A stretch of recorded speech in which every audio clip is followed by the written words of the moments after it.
make more. So it doesn't matter if you save 20% taxes.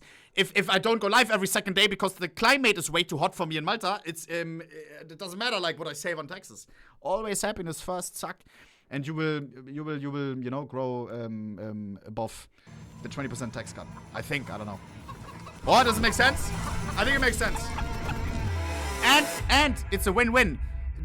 And your mental everything like as well better, which is way more worth than money. The European RMR, and just to get serious for a moment, I want to say about 2 hours ago we did broadcast something that was below our usual standards. My producer and longtime friend Seb, he misread a chart, and as a result of that, perhaps accidentally or maliciously, he gave me the wrong information about who would be playing in this game, leading me to say that Janko was wrong and that we'd got him.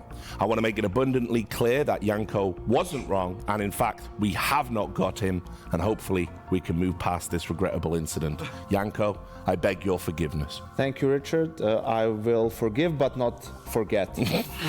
Spoken like many an esports worker. Right, guys, this is it. It's the last best of the day. It turns out it is going to be FaZe versus Cloud9. We've got it right this time. And look, I'm intrigued because there's a lot at play here. We'll start by talking about FaZe. Obviously, they played a little bit more recently than Cloud9. Might be a factor. Talk about that in a moment. But let's just remind everybody of how FaZe were looking earlier, Blair. FaZe are looking, I think, much better than what we've seen from them so far. At least a couple of players where we kind of lay the microscope under. Robs is looking comfortable there. Map number 1 and 2. Fnatic, I think the pressure got to them, in all honesty. Played a little bit sloppy, but credit where it's due. I think FaZe made it look very comfortable. Rain even mentioning in the interview, the post-game, there was never a point where it seemed like things would ever spiral out of control. Yeah, this is an interesting one we have ahead of us. Both of these teams are already qualified for the major. This game simply determines who gets to skip a stage, right? Who has to play in the opening stage. Am I wearing shorts? The elimination but not the black ones. I think a lot more on the line for Cloud9 and Romania in this one, because they weren't given that they were even going to make it into the major. Sure, the talent was there, but they've been very inconsistent.